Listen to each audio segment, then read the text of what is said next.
For us to get an even playing field, we need a strong arbiter. We need a strong referee, which we currently do not seem to have. Okay? ZEC has been highly and seriously compromised. It's something that we can discuss on another day. But we anticipate that we should have a better body that can manage elections in a fair and firm manner, where ZANU-PF doesn't appear to have an upper hand. We don't want a situation where ZANU-PF is both a player and a referee, you know, which is, apparently is what has been happening in most of the elections that we have been having. So one looks forward to a situation where we can have an arbiter, a fair arbiter, who can come to a chief and say that, Chief, you are out of order. You know, DA. We have a newly appointed DA in Binga district, who has been all over the show, calling every village head who cares to listen to him, to tell them that unless you go and tell your subjects to vote for ZANU-PF, then we are going to remove you from being a village head. It's humiliating, it's dehumanizing, it's unnecessary. We don't need that kind of an environment.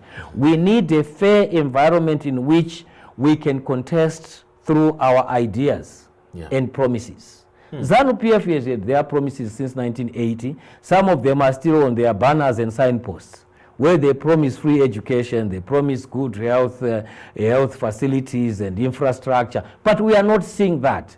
Let us have then a free and fair election where we can also share our ideas and let the ideas be in the contestation.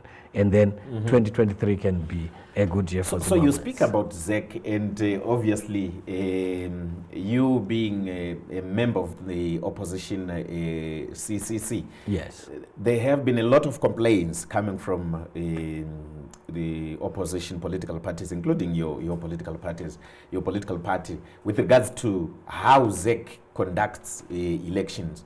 But some people have been saying that you seem to be having double standards. To say when, like for instance, in the by-elections, when you win, it's okay. When you lose, it's not okay. We won against all odds.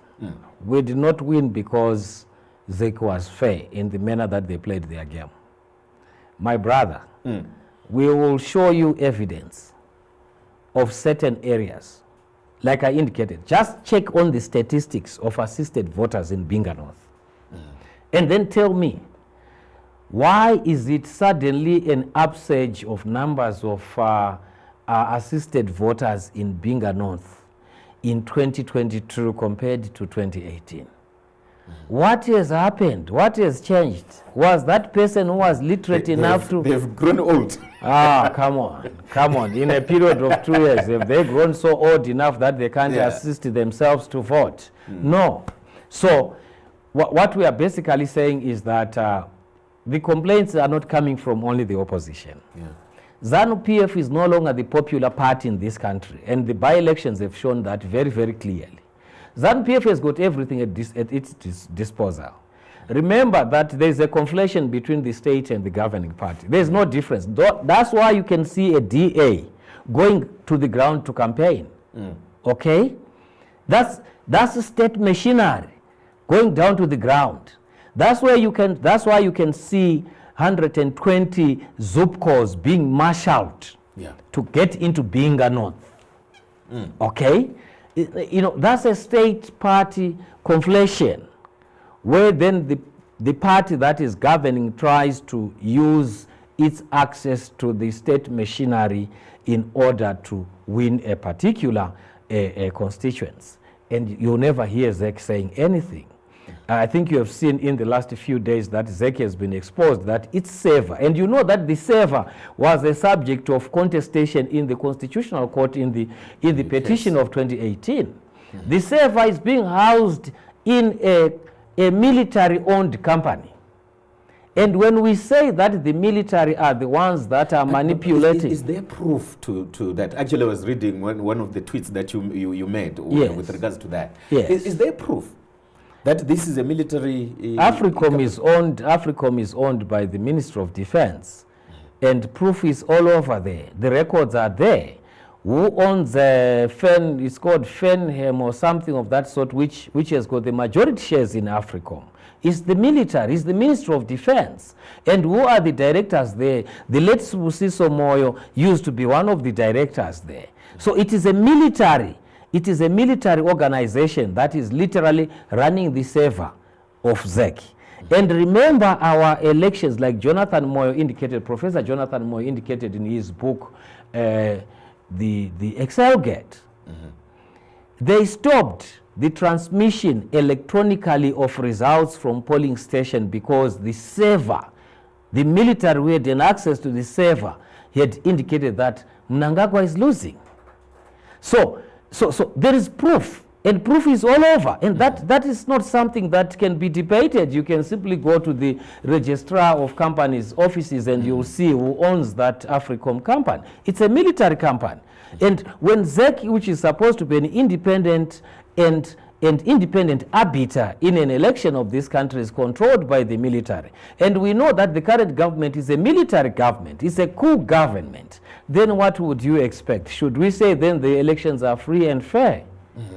So obviously we're going to talk about the issues that you want done as we are heading to 2023 as opposition. But I want to take you back a little bit to say, when you say ZANU-PF is no longer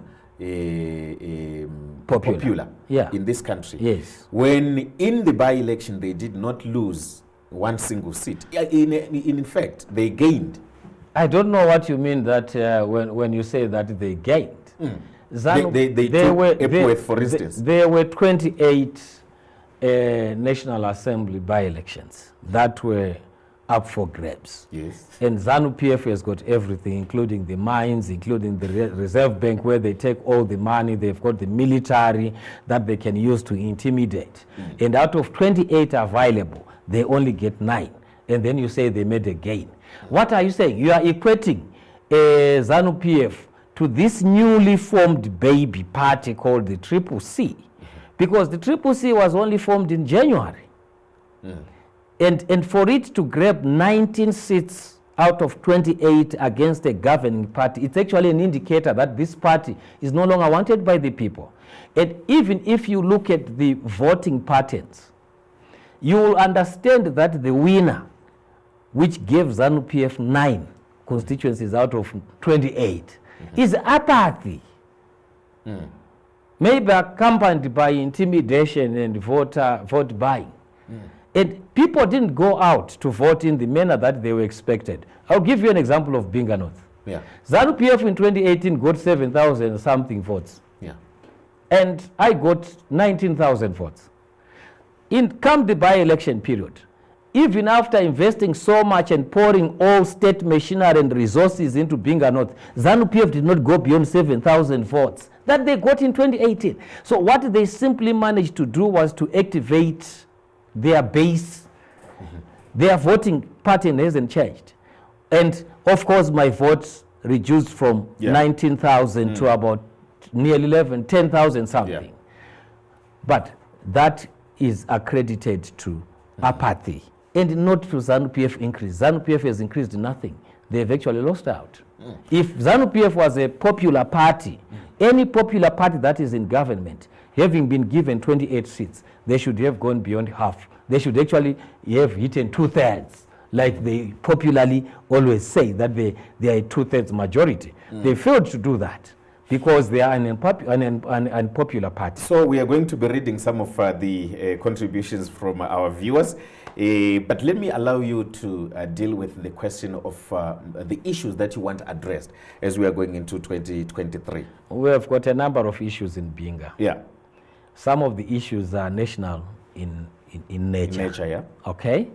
We still want our education sector to be that education that used to be, the hope of the region. We remember that we used to have students coming from Botswana, South Africa, and other regional countries coming into Zimbabwe. But guess what? Right now, we are actually going out into those countries to look for education because of the quality of education that we are offering. If you look at our schools in Binga, they are a pity. And ask the government of ZANU-PF how many schools that they've built in Binga since 1980. Their number will not go beyond 2 in the whole of Binga district. Okay? If you look at the infrastructure that is usually shown on social media, which is meant, which at times humiliate us as a people, they are our efforts as communities because of our own desire to have our children to rise in terms of education. Some years back, we used to be a laughing stock in terms of education. But right now, if a survey can be taken, I think Binga, in terms of education, in terms of people that are educated, despite the fact that they have used their own means to acquire education elsewhere, we are somewhere there in top. Okay, so we still want education, our infrastructure for education to be built in Binga. We still want our health structures to be built in Binga. You know, we just have got Binga District Hospital, which, like I told you, is like a lodge now. I was one of the senior members of staff. They defined it to me as a lodge, where you simply come in, they give you a bed, you sleep and you pay. If you have got a prophet who can come and pray for you so that you get healed while you are sleeping on their bed, thank you. If you have got a traditional healer who can come to heal you, because there is no medication, there is nothing, there is no functioning mortuary. So we still need our health sector to be taken into consideration. We need our infrastructure, the road infrastructure. Let it be allowed to come down there. But ZANU PF should also not impose their people in positions, especially positions that are defining in terms of development. I'll give you a story. ZANU PF has got a CEO who is a central committee member of ZANU PF, the Binga District, Rural District Council CEO. Is a central committee member of ZANU PF. At one time, some 3-4 years back, I had investors who wanted to put up a 7-star hotel in Binga. And because I referred them, he made sure that that investment would not go through. Why? Because he's ZANU PF and I am opposition. And imagine I had actually to approach ED himself. I mean, this is on record.